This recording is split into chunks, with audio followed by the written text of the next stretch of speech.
옛날부터 사람들은 인생의 삶을 바다를 항해하는 배와 비교를 했습니다. 이 세상은 끊임없이 크고 작은 풍랑이 일어나는 바다와 같고, 우리 삶은 그 바다 위에 떠 있는 작은 돛담대와 같습니다. 그렇기 때문에 바람이 조금만 세게 불어도 위험에 처하기도 하고 고난을 당하기도 합니다. 그런데 바다 위에 항해하는 배는 목적지가 있어야 합니다. 마찬가지로 우리 인생의 항해에 있어서도 목적지가 있어야 합니다. 여러분, 우리의 삶의 목적지가 어디입니까? 크리스찬들에게 삶의 목적지는 하늘나라입니다. 언젠가는 우리 모두가 다 이 세상을 떠날 날이 있습니다. 이 세상을 떠나지 않을 사람은 아무도 없습니다. 영원히 살 사람도 없습니다. 우리 모두가 이 세상을 떠나는 날, 예수 그리스도의 십자가를 통해서 하늘나라 천국에 가는 사람도 있겠고, 예수 그리스도의 십자가 없이 살다가 영원한 지옥에 갈 사람들도 있습니다. 배가 항해할 때 때로는 폭풍이 불고 큰 풍랑이 일어나 배가 위험한 상황에 처하게 되고, 때로는 방향을 잃어버리게 하듯이 우리 인생의 항해에 있어서도 여러 가지 풍랑이 일어나기에 때로는 고난도 당하고 때로는 어려움도 당하면서, 그런 고난이나 어려움을 이겨가기 위해서 힘을 쓰고 애를 쓰고 노력을 합니다. 오늘 본문의 사도 바울은 복음을 전파하기 위하여 바다 여행을 많이 한 항해 경험이 많은 사람입니다. 어쩌면 바울은 바다를 항해하면서 우리 인생이 바다를 행하는 배와 너무도 유사하다고 생각했는지도 모릅니다. 바다를 항해하는 배는 때로는 안개가 끼어 한 치 앞도 내다볼 수 없는 경우를 당하기도 하며, 바닷속에 있는 암초에 걸려 언제 좌초하게 될지도 모르듯이 우리 인생의 항해에서도 우리 앞날을 예측하고 사는 사람은 아무도 없습니다. 이런 불안한 인생의 항해에서 어떻게 우리가 성공적인 인생을 살 수 있습니까? 성공적인 인생 항해를 계속할 수 있습니까? 우리는 본문을 통해서 그 비결을 이제 몇 가지로 교훈받습니다. 어떻게 사는 것이 성공적인 인생 항해를 할 수 있습니까? 바울은 오늘 선한 싸움 싸우라고 말하고 있습니다. 오늘 본문 18절은 아들 디모데야, 내가 내게 이 교훈으로 명하노니 전에 너를 지도한 예언을 따라 그것으로 선한 싸움을 싸워라. 너를 지도한 그 말씀으로 선한 싸움을 싸워라. 바울은 이렇게 디모데에게 말을 하고 있습니다. 사람은 누구를 막론하고 이 세상에 태어나서 죽을 때까지 싸우며 살아갑니다.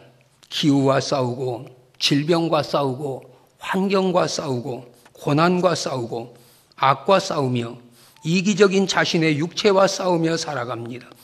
그래서 막시머스라는 사람은 하나님은 장군이시고 인생은 전쟁이며 세상은 전쟁터이고 인간은 그 병사라는 말을 했습니다. 실로 우리 인생의 살이는 전쟁터에서의 삶과 같습니다. 피터 와그너는 한 개인이 교회에 첫 발을 들여놓은 순간부터 영적 전투는 시작되었다, 이렇게 말을 했습니다. 신앙생활은 영과 육의 싸움입니다. 내 속사람으로는 늘 하나님 법을 즐거워하지만 내 겉사람, 그것이 우리의 육체입니다. 그것이 우리 세상을 바라보게 하고 세상을 따라가게 하고 세상을 의지하게 합니다. 당장 눈앞에 보이는 이해타산만 계산하고 썩어질 육체만을 위해 사는 사람은 어리석은 사람입니다. 갈라디아서 6장 7절에 스스로 속이지 말라. 하나님은 만홀히 여김을 받지 아니하시나니 사람이 무엇으로 심든지 그대로 거두리라. 자기 육체를 위하여 심는 자는 육체로부터 썩어질 것을 거두고 성령을 위하여 심는 자는 성령으로부터 영생을 거두리라. 여러분, 뭘 심고 살아오시며 뭘 심고 살아가기를 원하십니까? 농부가 씨를 뿌리지 아니하면 열매를 거둘 수 없습니다. 사업자들이 투자 없이는 사업을 성공할 수 없습니다. 공부하지 않고 학박사가 될 수 없습니다. 피나는 노력 없이 정상의 전문가가 될 수 없습니다. 인생은 씨를 뿌리고 뿌린 대로 추수하는 것을 반복하며 살게 되어 있습니다. 그러므로 거듭난 성도들은 영의 눈으로 세상을 바라보시기를 바랍니다. 날마다 성령 충만한 삶 속에서 이 땅 위에서도 축복의 열매를 거두어들이며 하늘나라에서도 영원한 상급과 면류관을 받을 수 있도록 이 영적 전쟁의 승리자들이 되시기를 바랍니다. 사도 바울은 본문에서 이 세상의 여러 싸움 가운데 선한 싸움을 싸우라고 믿음의 아들이요 동역자인 디모데에게 권면하고 있습니다. 선한 싸움이란 하나님의 나라를 확장하기 위하여 복음을 전파하고 사탄의 세력 아래 놓인 사람들을 구원해내는 싸움입니다. 전쟁에 나가는 군인이 전쟁에서 패하게 되면 그 나라는 물론 그 자신도 멸망하게 됩니다. 마찬가지로 성도들도 복음을 전파하는 데 실패하게 되면 사탄의 세력에 의해 그 영혼은 멸망할 수밖에 없습니다. 그러므로 성도는 복음을 위한 선한 싸움의 승리자들 되시기를 바랍니다. 바울은 자신이 복음을 전하면서 싸워왔던 경험에 비추어 복음을 전하고 교인들을 바로 인도하기 위해서는 세상의 악한 세력들과 싸우지 않으면 안 된다는 사실을 일깨워주고 있습니다. 그래서 바울은 믿음의 아들 디모데에게 세상에서 싸우는 용사처럼 용감하고 지혜롭게 사탄의 세력들과 대항하여 선한 싸움을 싸우라고 했습니다. 최선의 공격은 최선의 방어다라는 말이 있듯이 우리 성도들은 주님의 몸된 교회를 위하여 사탄의 세력들과 맞서 싸워 이기시기를 바랍니다. 바울은 이 선한 싸움 때문에 매를 맞고 돌에 맞고 옥에 갇히기도 하고 풍랑을 만나 죽을 뻔도 했고 이런 어려운 여건 가운데 한결같이 복음을 전하여 신앙의 승리자가 되었습니다. 그러면 선한 싸움의 무기는 무엇입니까? 우리가 무엇으로 이 영적 싸움의 승리자가 될 수 있습니까? 바울은 오늘 본문에서 너를 지도한 예언이라고 말씀하고 있습니다. 바울은 디모데에게 말씀을 지도했고 디모데는 말씀으로 지도를 받았습니다. 그래서 바울은 너를 지도한 말씀으로 선한 싸움을 싸우라고 권면하고 있습니다. 오늘 우리도 선한 싸움의 승리자가 되려면 말씀 가지시기를 바랍니다.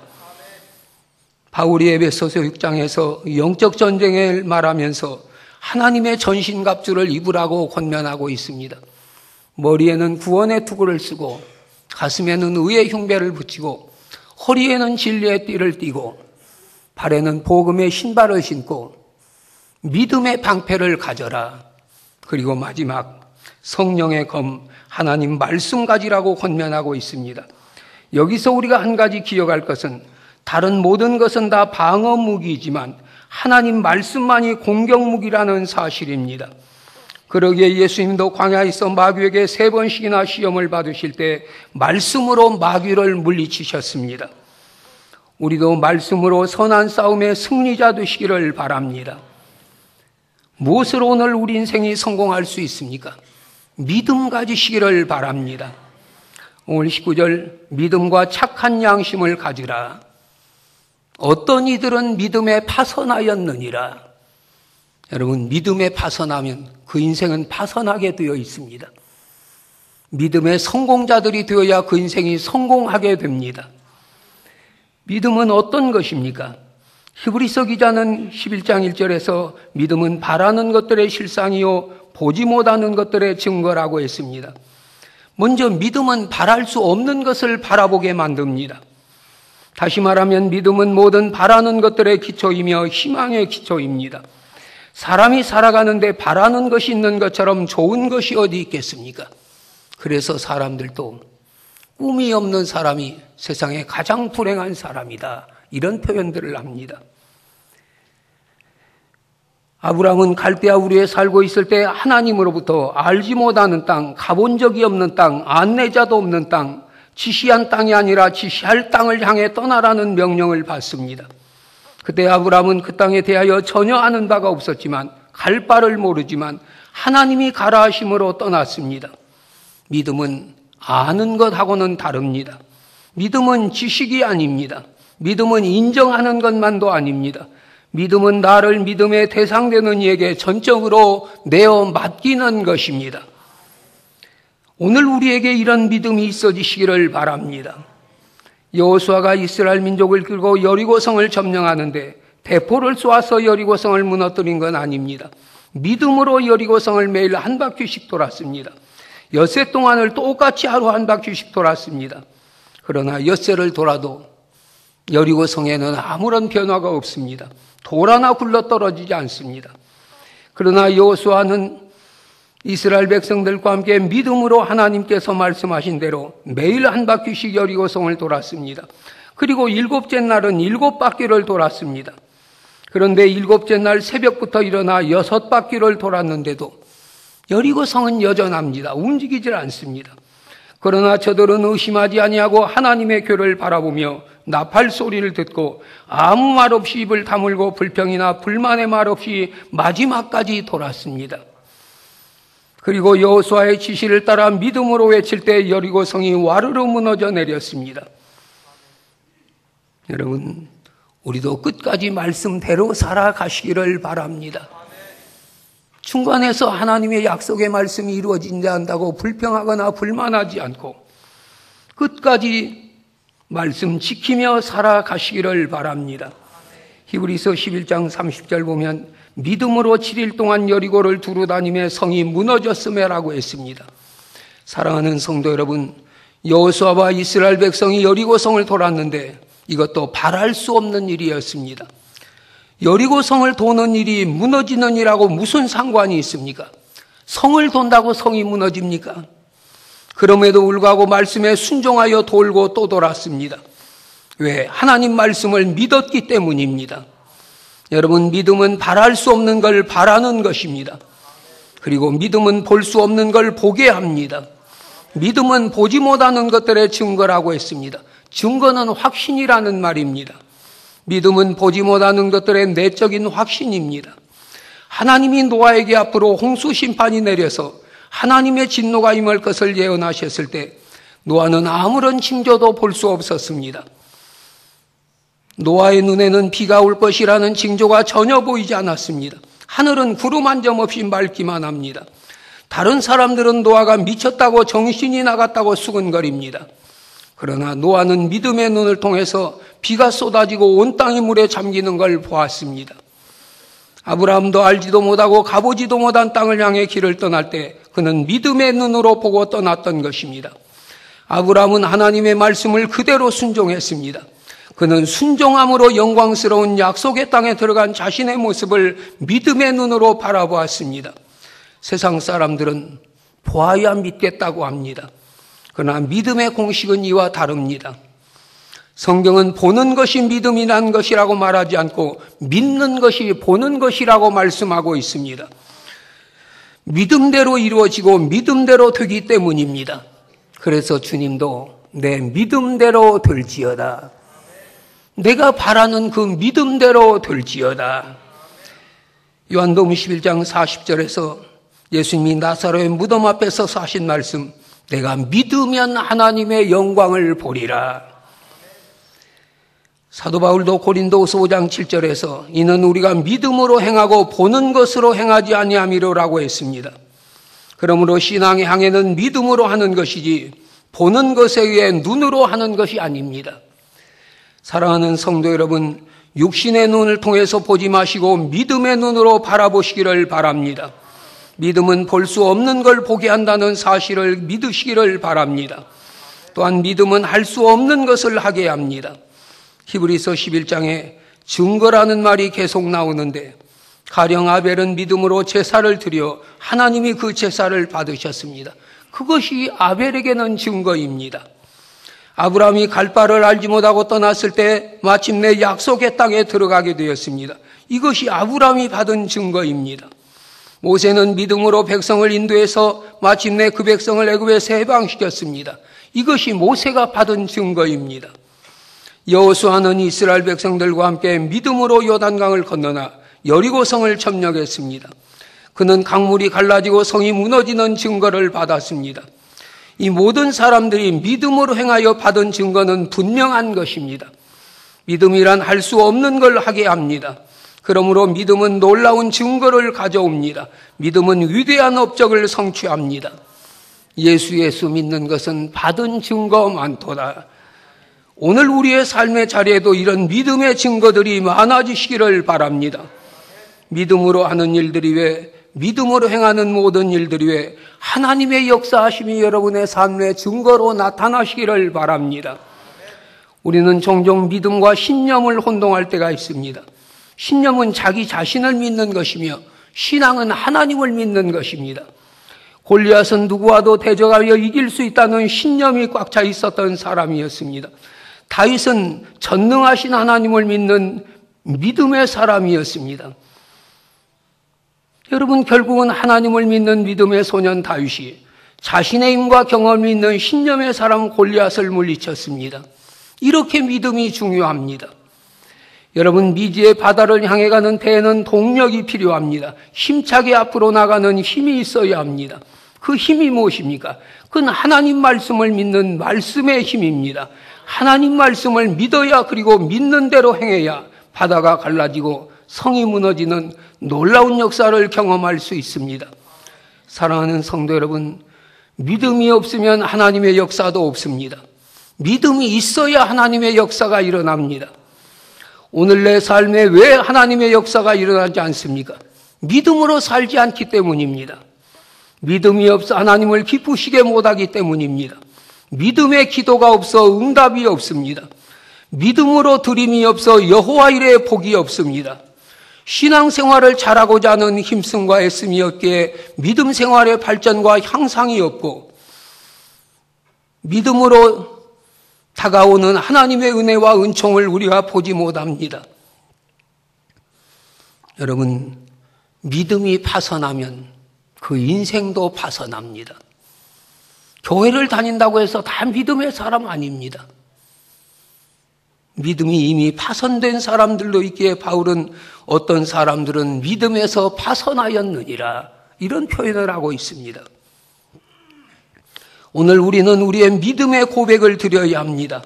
할 수 있거든이 무슨 말이냐, 믿는 자에게 능하지 못하심이 없느니라고 하신 주님께 간질병 걸린 아이 아버지 같이 내가 믿습니다, 내 믿음 없는 것 도와주옵소서 기도하며, 그런 기도를 통해서 여러분의 믿음이 회복되시기를 바랍니다. 그래서 믿음으로 살고 믿음으로 일하는 종들이 되시기를 바랍니다. 어느 부잣집에 황소 한 마리와 노새 한 마리가 함께 일을 했습니다. 그런데 어느 날부터 황소가 꾀가 나서 앞으로 일을 안 하겠다고 결심하고 주인이 일하라고 끌어내어도 꼼짝없고 누워만 있습니다. 그러기를 며칠, 황소가 궁금증이 생겨 일을 하고 돌아온 노새에게 물었습니다. 내가 일하지 않고 놀고 있는 것에 대해서 주인이 아무 말도 안 하더냐? 노새가 이런 말을 합니다. 오늘 집에 돌아오는데 주인이 소를 잡는 도축장 주인하고 오랫동안 얘기하더라. 일하지 않는 소는 잡게 되어 있습니다. 여러분, 주님은 믿음으로 일하지 않는 종을 악하고 게으른 종이라고 책망하십니다. 믿음으로 일하는 여러분의 삶의 자리마다, 믿음으로 살아가는 여러분의 삶의 자리마다 하나님의 역사하심이 증거되시기를 바랍니다. 셋째는 착한 양심이 있어야 합니다. 오늘 19절, 착한 양심을 가져라.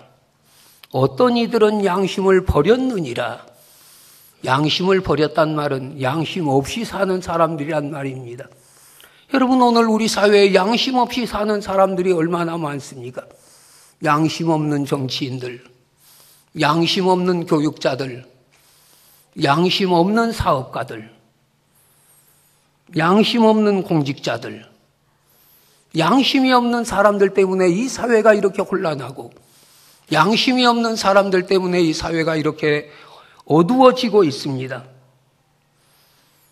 여러분, 양심 버리면 그 사람은 하나님께도 버림받는다는 사실을 기억하시기를 바랍니다. 양심을 성경에서는 어떤 의미로 말씀하고 있습니까? 로마서 2장 15절에 양심은 우리 마음에 새긴 하나님의 율법이라고 말씀하고 있습니다. 하나님이 모세에게 기록된 율법을 주시기 전에 우리 마음을 창조하신 후에 우리 마음속에 하나님의 뜻을 기록해 둔 것입니다. 그러므로 양심은 우리 마음속에 기록된 하나님의 말씀입니다. 마태복음 6장 22절에 양심은 우리 마음의 눈이라는 뜻으로 사용했습니다. 눈이 없으면 볼 수 없습니다. 마찬가지로 우리 마음속에 양심이 없으면 무엇을 분별할 수가 없습니다. 또한 양심은 우리 인생의 도덕적 생활에 있어서 나침판의 역할을 합니다. 양심이 죄로 말미암아 오염되면 안 됩니다. 양심이 더러워지면 선악의 분별이 희미해집니다. 우리는 마음을 통해서 들려오는 하나님의 음성을 들으시기를 바랍니다. 양심은 우리 마음의 등불입니다. 양심은 우리 인생의 도덕적 삶에 있어서 나침판 역할을 합니다. 양심은 우리가 그릇된 길로 갈 때 우리를 경고하고 책망합니다. 우리 마음을 불안케 합니다. 우리를 두렵게 합니다. 그래서 성경은 악인은 쫓아오는 사람이 없어도 도망한다고 했습니다. 아담과 하와가 하나님의 말씀을 불순종하고 죄를 범한 다음에 누가 뭐라고 하지도 않았는데도 저들은 동산나무 뒤에가 숨습니다.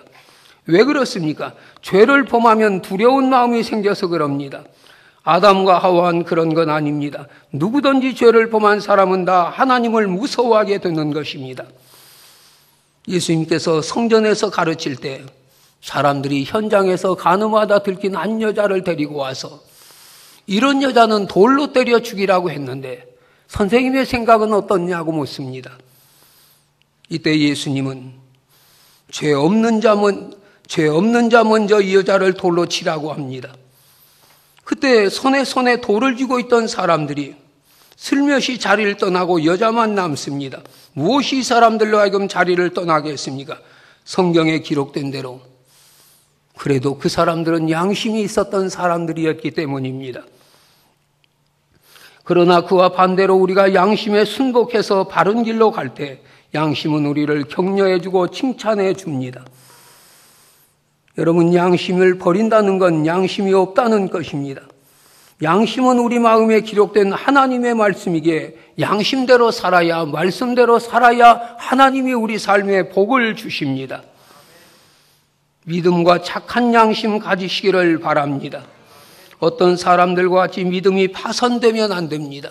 어떤 사람들 같이 양심을 버리면 안 됩니다.